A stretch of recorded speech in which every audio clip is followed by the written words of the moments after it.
C'est déjà fait. Dehors de temps, on n'est pas président pour rien. Mais de nous, mais quoi, à Bononi, d'Agbelo et de Togier, Noviti, à Natanto Medjide, à San Bedio, et dans l'automne, c'est déjà fait. Ami est la présidente, et dans Medjide, à Zizal aéroport, Hansino le port, to Rantito, Hansino, mais où Tembeluelo, Tobitosi, hey, no Tomapo. Lorsque je pars, elle est encore mouillée. Pourtant, je n'ai pas qu'elle dans sa douche. Si elle est enceinte, il n'est pas de moi. Moi, j'ai versé dans sa bouche. Ils veulent me voir dans la boue, me pousser à bout. Voudraient que je bouge, mais je reste debout. Ces négros sont comme une truck à ses règles. Ils n'ont que la bouche. Toutes les godilles, j'ai une bonne tête. Je suis trop beau, c'est bientôt la fête des pères. Tous ces rappeurs vont m'appeler pour me souhaiter la bonne fête. Go dans la voiture, normal gars j'ai une 4x4. Elle dit que je baisse comme un animal, pourtant c'est elle qui a 4 pattes. Ce rap game je l'ai assaisonné, à vrai dire les gros j'ai assez donné. Ça fait 13 ans que je kick ça, ces rappeurs sont juste saisonniers. Je reçois donc Amir El Presidente. Amir, bonsoir. Bonsoir. Alors, c'est déjà fait. Qu'est-ce que nous avons vu là? Il y a d'abord une petite mise en scène. Et puis ensuite, le test, on se rend compte que c'est un peu du hardcore, c'est ça? Qu'est-ce qu'on a vu là? Oui, en fait, je suis revenu un peu à la base du hip-hop, à la base du rap, parce que c'est la musique que moi j'ai beaucoup aimée. Et aujourd'hui, on trouve une musique qui n'est plus aussi authentique qu'à l'époque où je suis arrivé. J'avais envie de revenir à quelque chose qui me ressemblait. Et sans obligatoirement choquer les gens, mais j'avais envie de faire du style, des jeux de mots. Et c'est pour ça que c'est un peu hardcore, effectivement. C'est une histoire réelle parce qu'on a l'impression que ça choque quand même. On parle d'une histoire entre griffes, je crois, de cesse. C'est bien ça? C'est une histoire réelle? Parce que c'est ce que j'ai cru comprendre. Non, c'est un enchaînement en fait de jeux de mots et de punchlines qui vont ensemble, mais qui ne parlent de rien de concret en fait. Mais qui, quand les gens entendent ça, ça les fait rire et ça les fait réagir en fait. Le masque au début, c'était pour? C'est que lorsque je porte ce masque, en fait, je deviens une autre personne. Je suis projeté dans une seconde réalité où je peux me permettre justement d'avoir ce genre de propos. Parce que dans ma vraie réalité, ce n'est pas des propos que j'utilise régulièrement. C'est donc bien compris, il faut dire que c'est depuis 2004 que vous illustrez à travers différents albums. 4 déjà. Chacune de vos chansons crée généralement l'événement et ces chansons deviennent des tubes. Quel est votre secret? Oh, je pense dans la musique, il n'y en a pas. Il n'y en a pas. Tu peux faire la meilleure musique et ça ne va pas marcher, comme tu peux faire de la musique bizarre et le public va adorer. Je pense que la réalité, c'est qu'il faut continuer de travailler. Il ne faut jamais baisser les bras parce que c'est ça, la détermination est la chose, je pense, la plus importante dans la musique avec le travail. Et au fur et à mesure, on trouve un public. Moi, j'ai eu la chance, dès le premier morceau, de trouver mon public. Et après, je n'avais plus qu'à seulement travailler, continuer à donner des morceaux encore et encore, innover pour que les gens accrochent et j'ai eu cette chance-là. Alors, il faut dire que vous êtes un ancien membre du groupe Diamant Noir qui n'existe plus aujourd'hui. Il y a une polémique qui était à l'origine de la cassure du groupe. Est-ce qu'on peut en parler? Oui, on peut en parler, mais non, en fait, ce que je peux dire très clairement, c'est que Anouar et moi, on se connaît depuis qu'on est tout jeune. Après, c'est devenu sérieux avec cette histoire de rap, donc c'est devenu un travail, c'était une passion, c'est devenu un travail. Et à un certain moment, on n'a plus obligatoirement les mêmes envies, sachant qu'on avait 2 caractères totalement opposés. Et je pense que c'est le temps qui a fait son effet. Anouar n'était plus vraiment intéressé par la musique. Moi, c'est quelque chose sans lequel je ne peux pas vivre.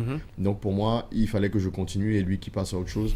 Donc je pense que c'est ça. Très bien. Donc Diamant Noir, la page a été tournée. Maintenant, pas maintenant, vous êtes également fondateur du label CCC, c'est bien ça, un label de musique urbaine au Bénin qui a produit des artistes tels que B-Side, Nasty Nesta, que j'ai reçu ici il y a quelques mois, DSI également et Blaze. Tous ont fait une entrée mémorable sur la scène musicale. Alors, vous travaillez uniquement avec ceux qui peuvent percer ou ils viennent à vous? Non, vous savez, en fait, il faut qu'on ait l'opportunité déjà d'écouter des gens. Bon, il est bien vrai que B-Side, Nasty Nesta, DSI, c'est des gens qui étaient des amis depuis bien longtemps, donc ils gravitaient autour de nous. Et une fois que nous, on a percé, on a pu nous-mêmes les mettre en avant parce qu'ils avaient déjà un talent qui était assez certain.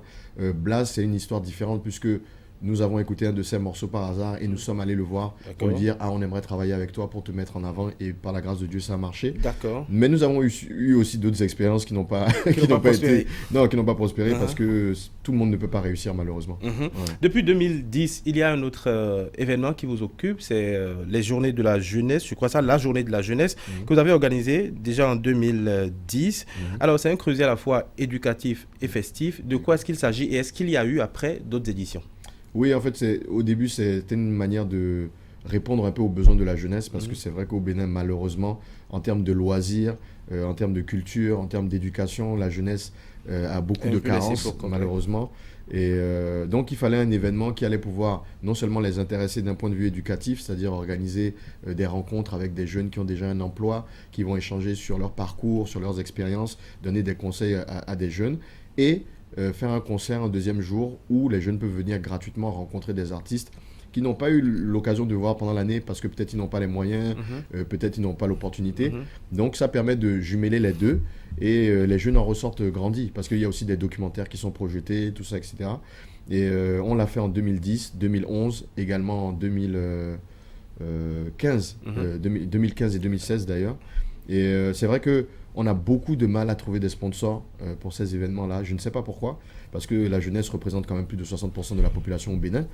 Donc les sponsors devraient se jeter sur ce genre d'événements, mais on constate qu'ils ne sont pas intéressés réellement par les problèmes de la jeunesse, et c'est vraiment dommage. Vous avez du mal à trouver des sponsors, mais vous flirtez quand même avec des hommes politiques, Abdoulaye Biotchane, le maire destitué de la ville de Cotonou, Liali Soglo, l'ancien maire de Porto-Novo également, Moukaram Osseni. Quel type de relation est-ce que vous nouez avec ces hommes politiques? Et c'est extrêmement rare de voir des artistes aux côtés d'hommes politiques, des artistes surtout qui se disent de la génération consciente, des jeunes. C'est rare de les voir aux côtés d'hommes politiques. Quel type de relation vous nouez avec ces hommes politiques? J'aimerais dire que ce sont des relations sincères déjà, parce que moi je fonctionne d'abord à la sincérité. Et la sincérité en politique? Oui. Il y a certains hommes politiques qui sont vraiment sincères. Moi, par exemple, je ne le cache pas, j'ai fait campagne pour Abdoulaye Biotchane parce que c'est quelqu'un en qui je croyais, en qui je crois toujours d'ailleurs.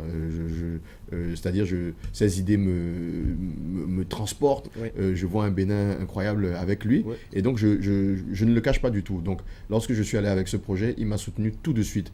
Par la suite, j'ai rencontré l'ancien maire Liadi Soglo, qui aussi m'a dit qu'il était très intéressé par les problèmes de la jeunesse à Cotonou et qu'il voulait faire beaucoup de choses. Et il m'a accompagné directement.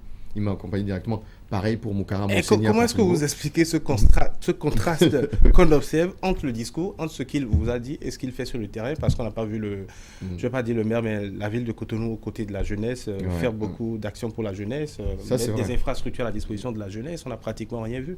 Oui, ça, je suis d'accord avec vous. En tout cas, sur cet événement, il m'a soutenu, et vraiment beaucoup. Mais je dois avouer que à la mairie de Cotonou, il y a des problèmes administratifs qui sont énormes.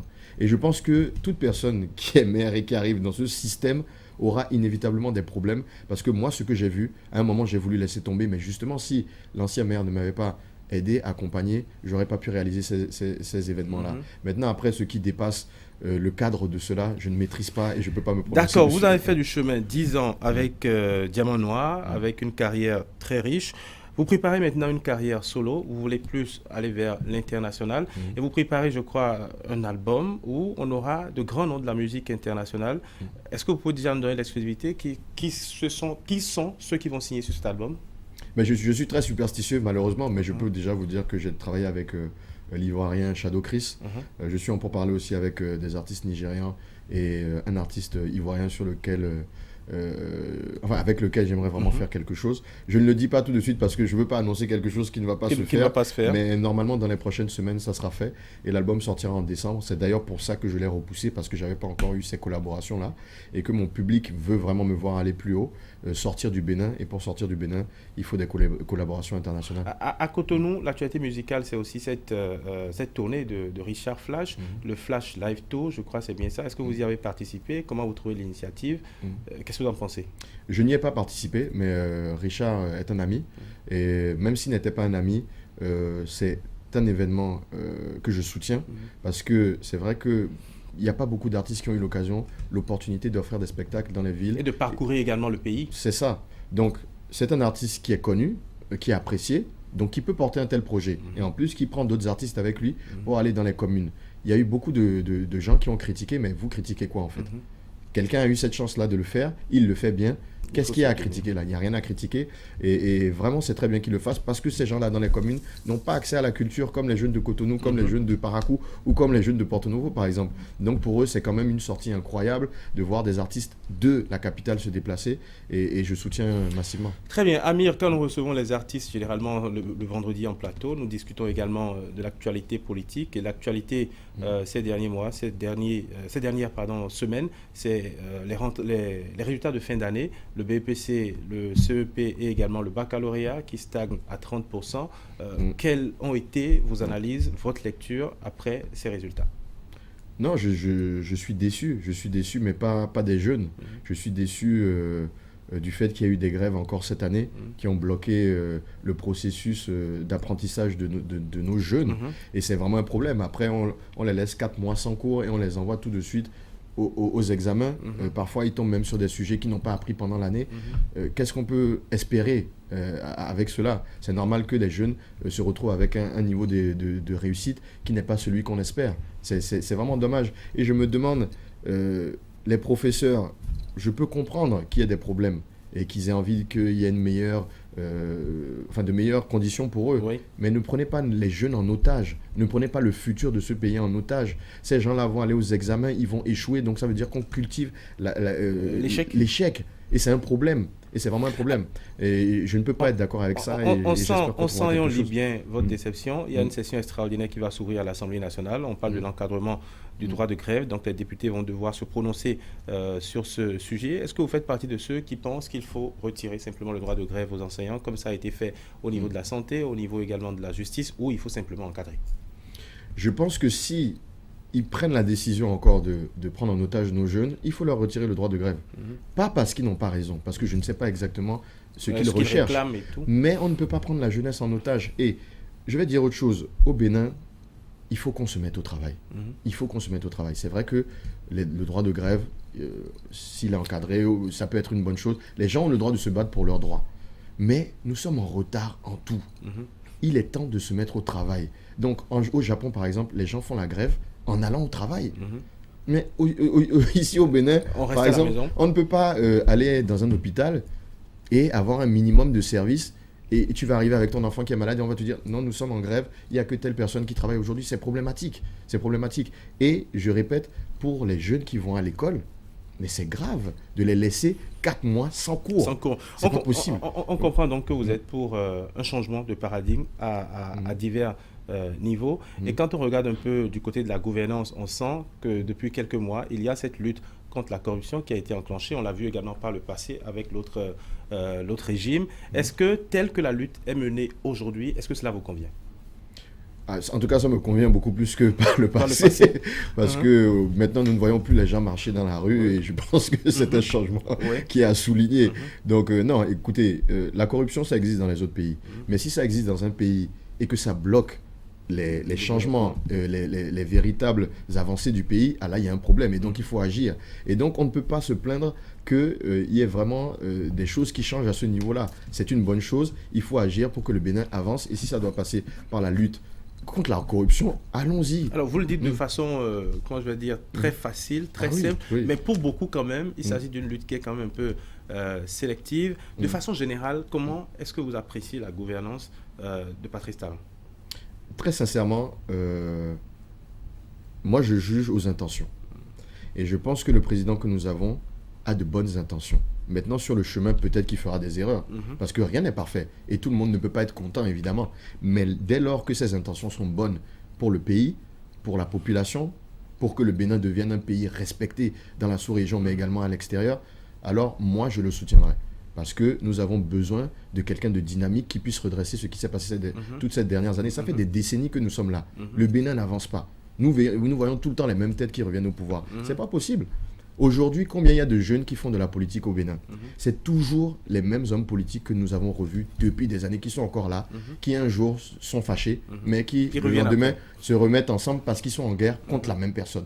Ça suffit, on est fatigué de ça. Alors, on est fatigué de ça. Il faut qu'on avance. Vous dites que vous analysez sur la base des intentions. Aujourd'hui, il y a les intentions, il y a le PAG qui embrasse plusieurs secteurs, les infrastructures, l'éducation. Les artistes ne sont pas oubliés non plus. Comment est-ce que vous voyez, comment est-ce que vous appréciez tout ce qui a été mis en œuvre pour les artistes, le projet qui a été présenté par le ministre Oswald Omeki? Est-ce que les artistes sont pris en compte aujourd'hui à travers est-ce que le volet culturel, on va le dire ainsi, est pris en compte à travers ce qui est en train d'être fait? Écoutez, ça a été un peu lent, parce qu'il y avait un autre ministre de la Culture qui était là, effectivement, qui n'a pas vraiment fait bouger les choses. Mais on sent un changement depuis que le ministre Omeki est arrivé. C'est un jeune que moi j'ai eu la chance de connaître par le passé, et je savais que s'il avait cette opportunité-là, les choses évolueraient beaucoup plus rapidement. Et on sent le dynamisme tout de suite. Vous avez vu la fête du 1er août, il y a eu un concert pour Polyrythmo, mais quand il a invité Polyrythmo, il a également invité des jeunes artistes. Ça veut dire que il fait le mariage des mondes qui est très important. Il soutient la tournée de Richard Flash, ce qui est très bien. Il organise un festival de 3 jours, festival urbain, avec les plus grands artistes africains qui font la promotion du Bénin à l'extérieur grâce à cela également. On est content. Est-ce que ça suffit pour exporter la musique béninoise à l'international? Est-ce que ça suffit également pour que les artistes béninois puissent vivre de leur art? Ça ne suffit pas, mais c'est déjà un grand pas de montrer qu'il prend en considération les artistes locaux, qu'il les met presque au même niveau que les artistes internationaux, même si c'est vrai que nous n'avons pas le même cachet, c'est une réalité, mais au moins nous avons été bien payés, nous ne sommes pas mécontents d'avoir eu une telle scène. Mais c'est vrai qu'il y a d'autres problèmes qui existent, c'est-à-dire les artistes ne vivent pas totalement de leur art au Bénin, c'est une tristesse. Le Bubédra ne fait pas très bien son boulot, mais je pense très honnêtement qu'il est à l'écoute des choses et qu'il va faire changer les choses au fur et à mesure. En tout cas, je suis déjà plus en confiance que par rapport à ce que nous avons vu par le passé, ça c'est sûr. Merci Amir de partager avec nous votre lecture de l'actualité du Bénin. Alors, quelle est votre actualité maintenant, votre carrière solo? Quelle sera la prochaine étape? Est-ce qu'il y a un album en préparation? Que faites-vous? Donnez-nous votre agenda. Donc j'ai une nouvelle chanson qui va sortir dans le mois de septembre et je sortirai une chanson par mois jusqu'à la sortie de l'album qui va sortir en décembre. Donc tout ce que je peux dire à mes fans, c'est de rester connectés. Pourquoi une chanson par mois? Ça veut dire qu'en une année, vous avez seulement 12 titres? Non, c'est peu. Non, il faut que je donne à mes fans ce qu'ils veulent. Et je pense qu'une chanson par mois, c'est déjà pas mal. Sachant qu'aujourd'hui, vous savez que le prix de l'Internet est en train d'augmenter. C'est une catastrophe. Vous n'avez pas envie de tout envoyer en même temps? Pourquoi envoyer à Petit G? À Petit G, parce que l'album sortira en décembre. Et donc, il faut quand même faire durer le suspense. Et surtout que, vu que le net est cher aujourd'hui, les jeunes n'auront pas la même opportunité d'aller sur le net pour pouvoir regarder mes clips ou télécharger mes chansons. Et j'en profite pour dire que c'est grave que le prix de l'Internet et de la connexion ait augmenté dans un Bénin où nous voulons nous développer. Il faut que le net soit à un prix inférieur pour que nous puissions tous aller sur le net, nous renseigner sur ce qui se passe dans le monde. C'est très important. Quelque part, c'est vrai que ça vous fait un peu plus d'audience et tout, que les internautes puissent avoir accès directement à vos clips, mais d'un autre côté, est-ce que les artistes ne perdent pas? Oh, vous savez, au Bénin, je pense que le problème n'est même plus à ce niveau parce que nous n'avons jamais réellement vendu des CD. Ça n'a jamais été on n'a jamais eu une source des de gens revenus, qui vendent 100 000 albums au Bénin, par exemple. Donc ça n'a jamais été le problème. Il faut réfléchir à un moyen pour les artistes de gagner de l'argent régulièrement. Ça passe par les droits, ça passe par les concerts plus réguliers, ça passe par des aides diverses de l'État, du ministère de la Culture, etc. Donc, il y a beaucoup de choses qu'on peut faire. On peut réfléchir à vendre autre chose que de la musique également. Et il faut plancher dessus. Donc, finalement, non, je pense que l'Internet est un moyen de communication et de promotion qu'il faut intégrer. Voilà, merci Amir d'être passé. Merci Chers téléspectateurs, beaucoup. c'est la fin de cette émission. On va se quitter à nouveau sur ce son de Amir El Presidente. C'est déjà fait. Merci, passez un très bon week-end. Même si vous ne m'aimez pas, mentir sur moi je ne permets pas. Numéro 1 si tu l'admets pas. Ils ont quelques chansons et paniqué ma caille. Je suis devant mes négros, garde toujours mes ailes. Je suis 2 fois meilleur que comme si j'avais été cloné. Je suis le négro le plus frais sur terre, demande à Chloé. Comptez sur nous, faire le taf, mon négro, c'est déjà fait. Numéro 1 dans les bacs, dans vos têtes, c'est déjà fait. Marquer le game pour la vie, c'est il a déjà fait. Partir d'un rêve, en arriver là, c'est déjà fait. C'est déjà fait. C'est déjà fait. C'est déjà fait. C'est déjà fait. C'est déjà fait. C'est déjà fait. C'est déjà fait. C'est déjà fait. Le rap c'est ma vie. J'aime manger, je respire, j'ai chié le rap. Si on vous laisse dans 2 ans, y a même plus de rap au Bénin. La dernière fois j'étais à une compétition de hip-hop. Y avait qu'un seul groupe de rap dans tout le lot. Je veux du flow, je veux des punchlines, je veux du texte. Les gars pensent au buzz. Au lieu de réfléchir à l'instru sur laquelle ils vont poser, ils réfléchissent au buzz sur lequel ils vont surfer. Non, vous n'avez pas compris que la mode se démode. Ne faites pas ce qui marche, essayez de faire en sorte que votre musique marche. Vous n'êtes même pas connu chez vous et vous parlez d'Inter tous les jours. Les gars, moi je veux du vrai hip-hop. Comptez sur nous, faire le taf, mon négro, C'est déjà fait. Numéro 1 dans les bacs, dans vos têtes, C'est déjà fait. Marquer le game pour la vie, c'est il a déjà fait. Un seul mot. Partir d'un rêve, Bon, c'est fini quoi. déjà fait.